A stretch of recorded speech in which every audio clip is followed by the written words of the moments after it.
NJ sunrise radio நேயர்களுக்கு வணக்கம். இந்த மாதம் நம்மிடையே இணைந்திருக்கக்கூடியவர் தோழர் தாமரை அவர்கள். வணக்கம் தோழர், எப்படி இருக்கிறீங்க? வணக்கம், நான் நல்லா இருக்கேன். நீங்க எப்படி இருக்கீங்க? நலமா இருக்கேன் தோழர். சொல்லுங்க, இந்த மாதம் நாம் எதை பற்றி பேசப் போகிறோம்? எப்பவுமே ஒவ்வொரு மாதமும் புது புது செய்திகளை நம்ம அலசுவோம். இந்த மாசம் நாம் எதை பத்தி பேச போறோம்? இந்த மாதம் நான் சமீபத்துல படித்த செய்தியை பகிர்ந்துக்கலாம்னு நினைச்சேன். இது பலருக்கும் தெரிஞ்ச விஷயம். பட் ஆனா கொஞ்சம் எப்பவுமே பேக்ல இருக்கும். அது ரொம்ப பெரிய அட்டென்ஷன் கெயின் பண்ணல. சில சில ஆண்டுகளுக்கு முன்பு கூட சோசியல் மீடியால இது கொஞ்சம் பெருசா பேசப்பட்டுச்சு தமிழ் சமூகத்துல. பட் ஆனா ரொம்ப அதிக கவனம் பெறல.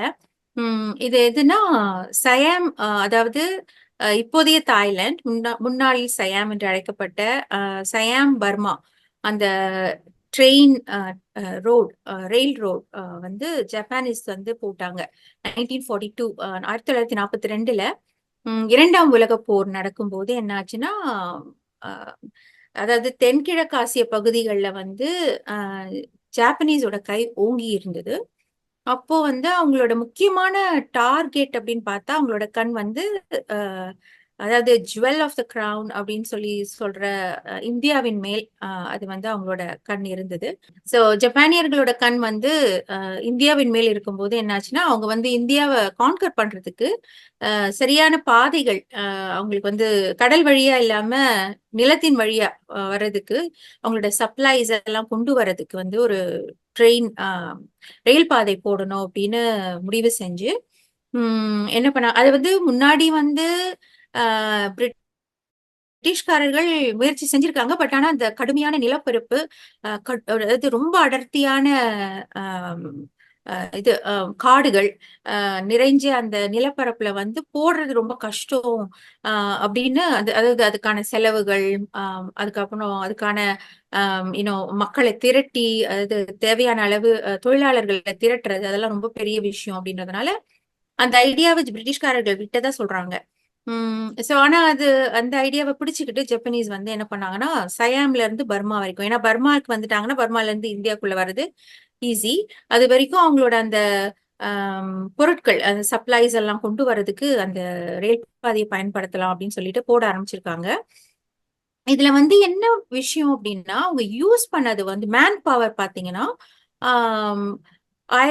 கிட்டத்தட்ட 1700 அமெரிக்க, ஆஸ்திரேலிய மற்றும் அந்த அலைட் பவர்ஸ்ன்னு சொல்லுவாங்க இல்லையா, யுஎஸ், யூரோப், அதாவது யுஎஸ், பிரிட்டிஷ், பிரான்ஸ், அந்த கண்ட்ரீஸோட அந்த அவங்களுக்கு கீழே இயங்கின கண்ட்ரீஸ்ல இருந்து வந்த போர் வீரர்கள், அவங்கள அவங்க பிடிச்சு வச்சிருந்தாங்க நிறைய பேர் போர் கைதிகளா.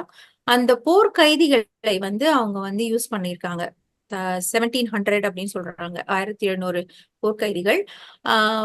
இது உலகத்துல பல பரபரப்பா பேசப்பட்டிருக்கு. ஏன்னா அமெரிக்கர்களும், ஐரோப்பியர்களும், ஆஸ்திரேலியர்களும் அவங்களோட வரலாறை ரொம்ப என்ன சொல்றது, ஆப்டா பதிவு பண்றது, அந்த ரெக்கார்ட்ஸை வச்சுக்கிறது, அதுக்கு நினைவிடங்கள் எழுப்புறது, அதெல்லாம் அவங்க ரொம்ப பக்காவா பண்ணுவாங்க.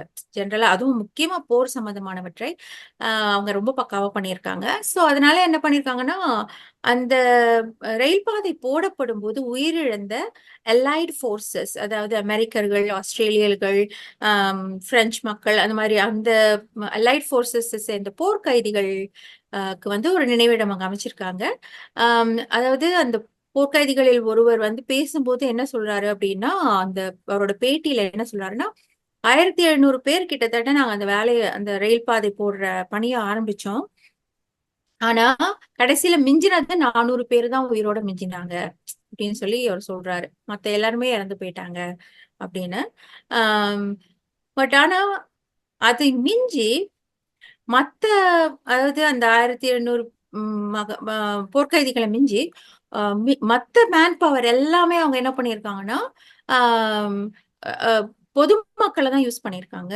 அதுல முக்கியமா அவங்க என்ன பண்ணியிருக்காங்கன்னா, தாய்லாந்தை சேர்ந்த ஏதாவது வேலை தேடும் ஏழை மக்கள், ரொம்ப வறுமையில இருக்க மக்கள், அவங்களெல்லாம் திரட்டி உங்களுக்கு நிறைய உணவு கிடைக்கும், நல்ல பணம் கிடைக்கும் அப்படின்னு சொல்லி ஆசை காட்டி அந்த ரயில் பாதை போடுற அந்த திட்டத்துல இணைச்சிருக்காங்க. அதே மாதிரி மலேசியா, தாய்லாந்து, பர்மா இந்த 3 நாடுகளைச் சேர்ந்த மக்களை வந்து ஜாப்பனீஸ் வந்து அந்த ரயில் பாதை போடுற இதுல ஈடுபடுத்தியிருக்காங்க பணியாளர்களா.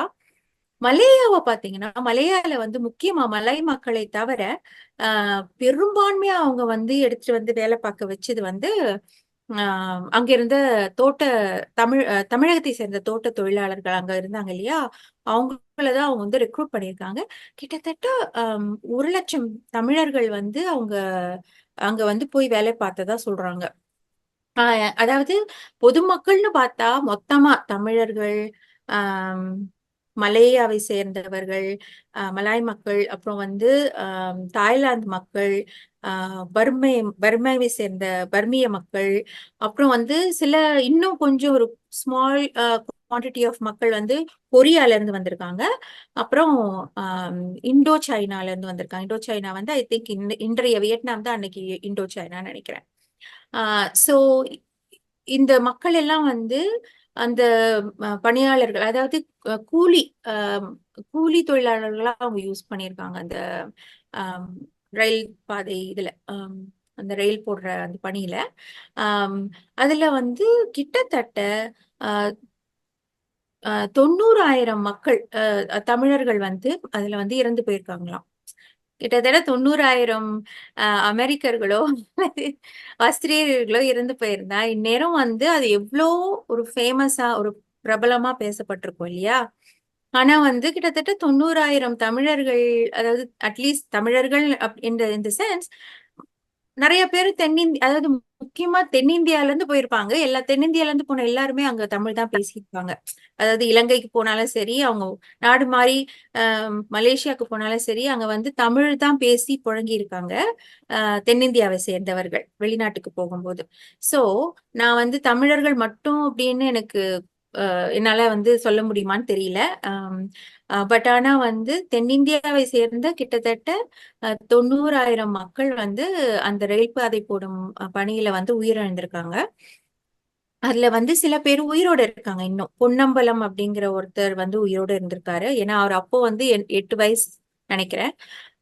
அப்புறம் இன்னொரு ஒருத்தர் வந்து அவரோட பேர் வந்து கந்தசாமி, ஆறுமுகம் கந்தசாமி அப்படிங்கிறவரும் ரொம்ப அப்போ வந்து ஒரு ரொம்ப இளைய தொழிலாளியா அங்க போயிருக்காரு. அதுல வந்து என்ன பண்ணிருக்காருன்னா, அவர் வந்து மொழிகள் கற்றுக்கிறதுல வந்து ரொம்ப ஈஸியா மொழி கத்துக்கிட்டதுனால டிரான்ஸ்லேட்டரா மாறி இருக்காரு. சோ அதனால அவரோட லைஃப் கொஞ்சம் பெட்டரா இருந்திருக்கு. ஆனா அவரோட அண்ணன் வந்து அவருக்கு முன்னாடி அந்த ரயில் பாதை போட போன அவங்க அண்ணன் வந்து ஏற்கனவே வந்து அந்த ரயில் பாதை போடும் பணியில ஈடுபட்டு உயிரிழந்திருக்காரு. சோ இவர் வந்து அங்க நடந்த கொடுமைகள், எவ்வளோ வந்து மனித உயிர்கள் வந்து எப்படி ரொம்ப மலினமா நடத்தப்பட்டன, எவ்வளவு டார்ச்சர் பண்ணப்பட்டாங்க அங்க இருந்த பணியாளர்கள் அப்படிங்கறத பத்தி நிறைய யூடியூப் டாக்குமெண்ட்ரிஸ் நான் எனக்கு இந்த நிகழ்ச்சியில பேசுறதுக்கு முன்னாடி ப்ரிப்பேர் பண்றதுக்காக நான் பார்க்கும்போது பாத்தீங்கன்னா, அந்த டார்ச்சர் அந்த அதெல்லாம் கேட்கும் போதே ரொம்ப பயங்கரமா இருக்கு. அது எப்படிதான் அவங்க எல்லாம் தாங்குனாங்களோ அப்படின்னு சொல்லிட்டு. அதுல சில தாய்லாந்து மக்கள் வந்து சில பேர் தப்பிச்சு போயிட்டதாகவும், ஆனா தமிழர்களுக்கு வந்து தப்பிக்க வழி இல்லை. ஏன்னா அது வந்து மலேசியால இருந்து ரொம்ப தூரம் வந்துட்டாங்க, தாய்லாந்துக்குள்ள வந்துட்டாங்க. தப்பிச்சு போக வழி இல்லாம சில பேர் வந்து அந்த கொடுமையை தாங்க முடியாம சில பேர் வந்து வலிஞ்சு உயிரை மாய்த்து கொண்டதாக கூட சொல்றாங்க நிறைய பேரு. சோ அந்த இது வந்து மலேசியாவுல இருந்த அந்த மரித்து போன மக்களோட அடுத்த ஜெனரேஷன்ஸ் வந்து என்ன பண்ணிருக்காங்கன்னா, இதை வந்து இந்த விஷயத்த கையில் எடுத்து அவங்க வந்து ஒரு ஃபோரம் மாதிரி ஃபார்ம் பண்ணியிருக்காங்க, ஒரு அசோசியேஷன் மாதிரி ஃபார்ம் பண்ணி அங்க இருந்து தாய்லாந்து வரைக்கும் ஒரு பயணம் வந்து, மலேசியால இருந்து தாய்லாந்து வரைக்கும் ஒரு பயணம் வந்து அந்த இடத்தை அடைஞ்சு, அதாவது ஒரு குறிப்பிட்ட இடம் அங்க இருக்கு. அது பேர் வந்து காஞ்சனபுரி, தாய்லாந்துல.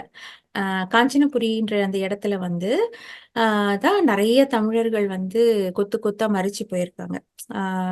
அஃப்கோர்ஸ் அந்த ஹோல் ட்ரெயின் இது அந்த பாதை முழுக்கவே 450 கிலோமீட்டர் பாதையில அந்த பர்டிகுலர் ஸ்ட்ரெச் ஆஃப் ட்ரெயின் இது வந்து ரொம்ப ரொம்ப கஷ்டமா ரொம்ப கடுமையான நிலப்பரப்பு கொண்ட ஒரு ஸ்ட்ரெச் அப்படின்றதுனால அது போடும்போது தான் நிறைய தமிழர்கள் வந்து இறந்து போனதாக வரலாற்று செய்தி.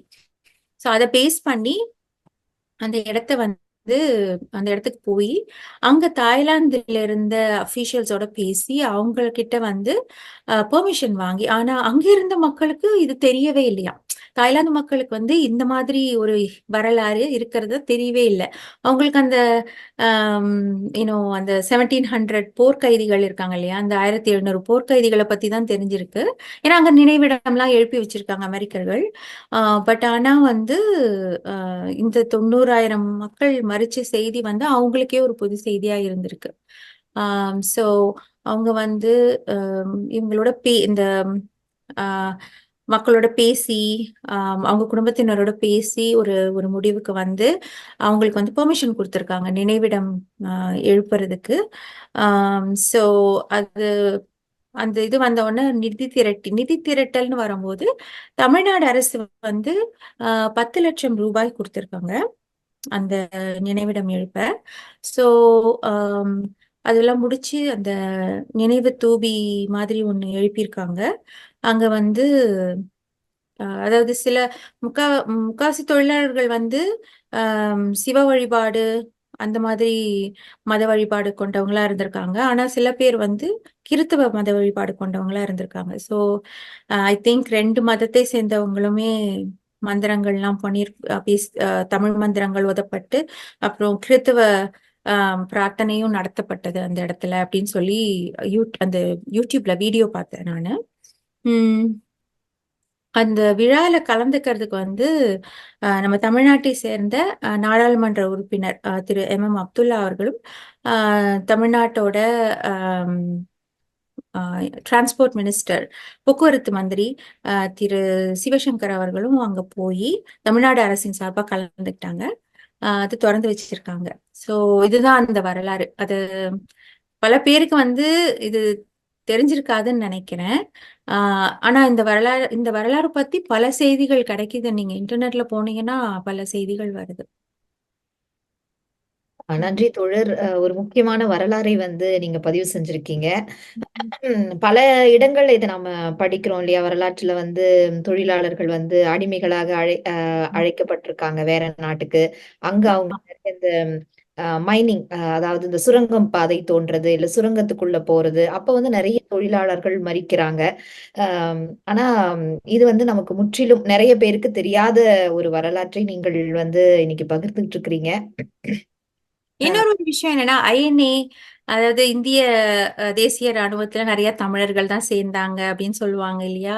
அதே மாதிரி சிங்கப்பூரை ஜப்பான் தாக்கிய போது பல ஐரோப்பிய ஐரோப்பிய ராணுவ அதிகாரிகள் வீரர்கள் வந்து பாக்குப்பிடிக்க முடியாம ஓடின போதும் இந்திய மக்கள் அங்க நின்று போரிட்டதுனாலதான் சிங்கப்பூர் வந்து தமிழர்களுக்கு அந்த ஸ்பெஷல் ஸ்டேட்டஸ் கொடுத்து வச்சிருக்கு அப்படின்னு சொல்லுவாங்க.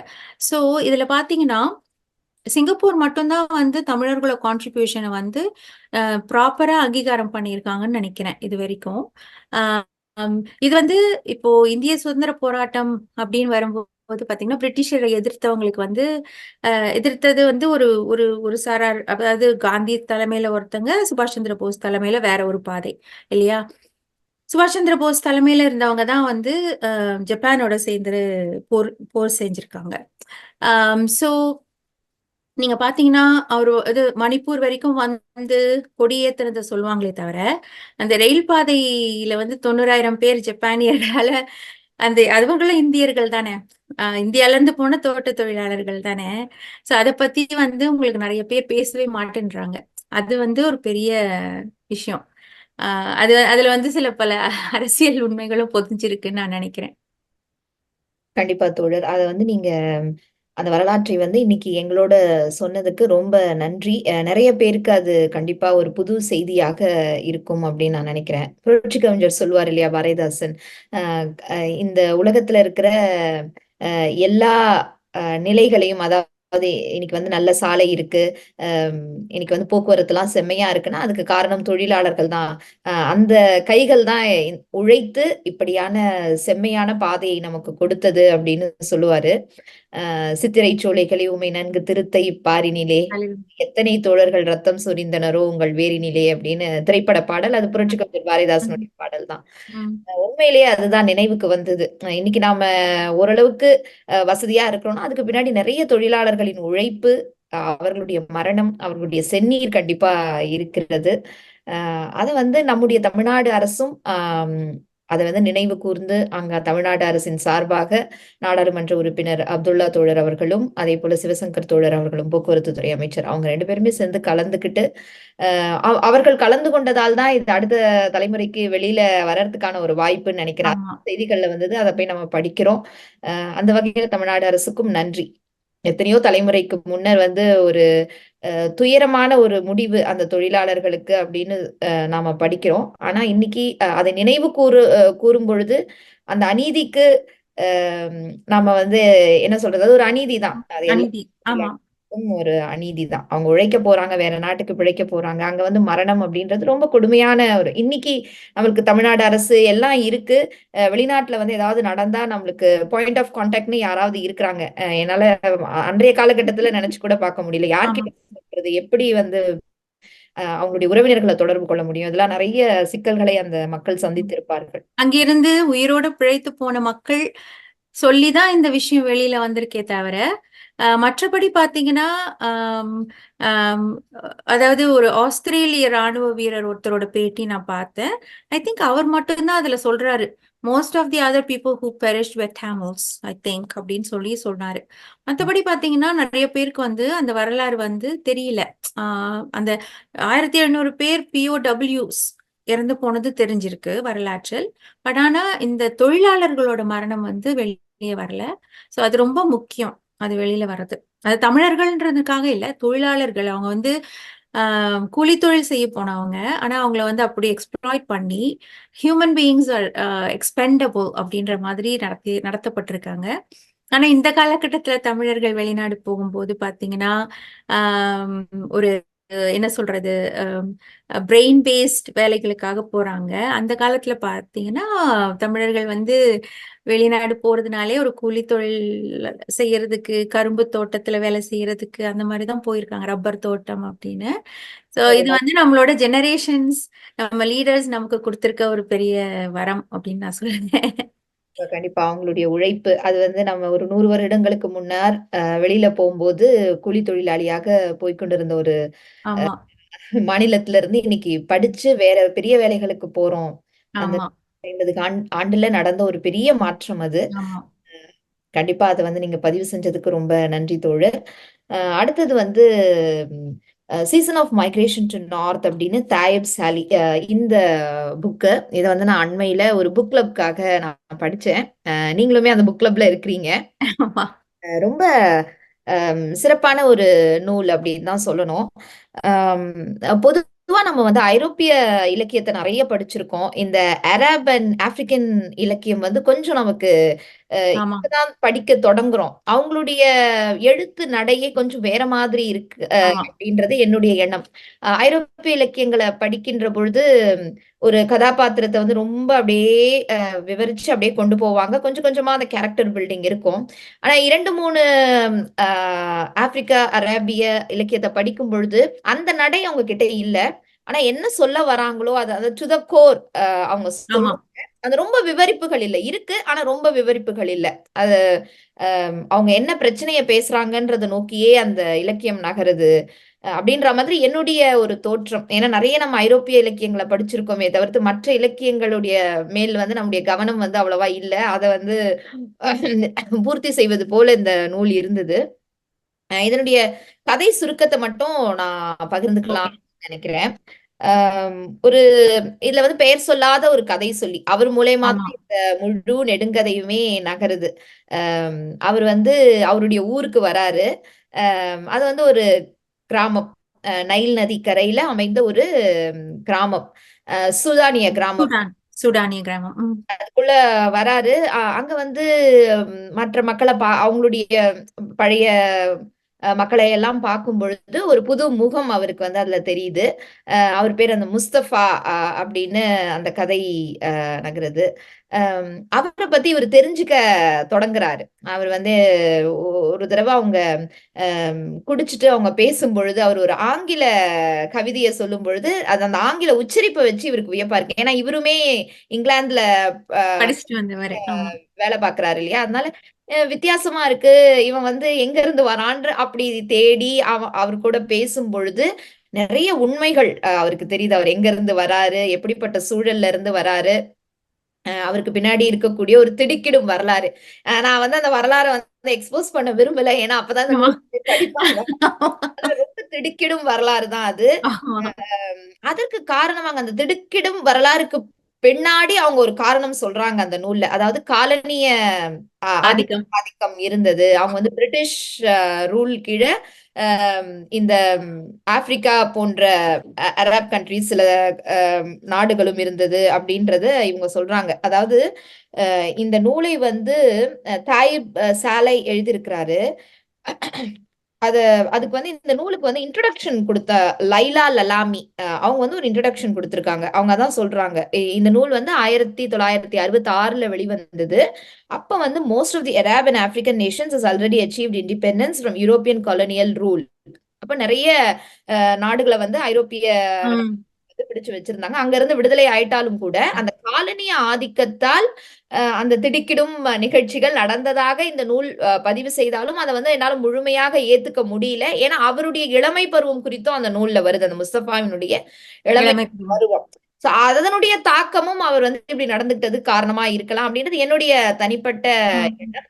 ஆனா ஒரு இடத்துல வந்து அந்த நூல்ல சொல்றது போல காலனிய ஆதிக்கம் நன்மைகளையும் கொடுத்திருக்கிறது, தீமைகளையும் கொடுத்திருக்கு அப்படின்னு சொல்லுவாங்க. I think that is true.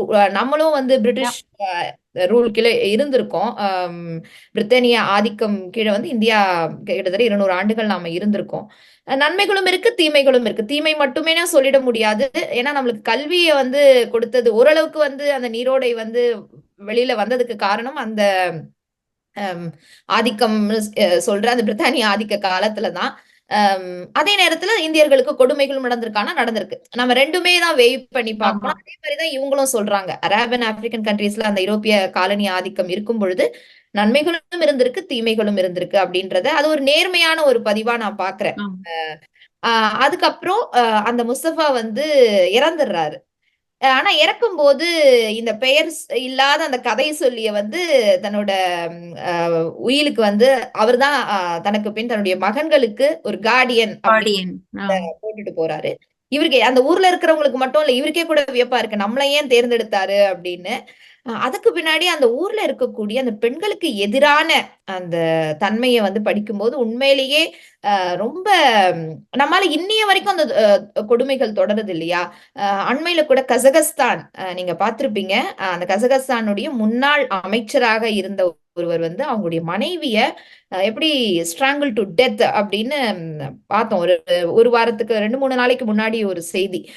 அதற்கு வந்து அந்த நாட்டுல கசகஸ்தான்ல வந்து டொமஸ்டிக் வயலன்ஸ் அகெயின்ஸ்ட் விமென் வந்து ரொம்ப அதிகம். ஆனா சட்டங்கள் வந்து பெருசா இல்ல அப்படின்னு படிக்கும்போது அதிர்ச்சியா இருந்தது. பெண்களுக்கும் குழந்தைகளுக்கும் எதிரான நடக்கக்கூடிய வன்முறைகளுக்கு இன்னைக்கு 2023ல பெரிய அளவுல சட்டம் இல்லாத நாடுகள் கூட நம்ம இடையே இருக்கு. அப்புறம் ஆனா இந்த ஒரு கொலைக்கு பிறகு அவருக்கு வந்து 24 ஆண்டுகள் சிறை கொடுத்திருக்காங்கன்னு நினைக்கிறேன் அந்த கசகஸ்தான் முன்னாள் அமைச்சருக்கு. கொஞ்சம் அந்த சட்டத்தையும் கூட கொஞ்சம் அவங்க கடுமையானதாக மாத்திருக்காங்க. பெண்களுக்கு எதிரான வன்கொடுமைகளுக்கு, அதுவும் குடும்பத்துல நடக்கிற அந்த டொமஸ்டிக் வயலன்ஸ் பத்தி பெரிய விழிப்புணர்வே இல்லாத காலகட்டத்துல நம்முடைய நாடுகள் இருக்கின்றன அப்படின்னு நாம இன்னைக்கே நம்மளுக்கு பதறுது. இந்த நூல் வந்து கிட்டத்தட்ட 1960கள் பற்றிய அந்த கிராமத்து நிலையை பத்தி பேசுது.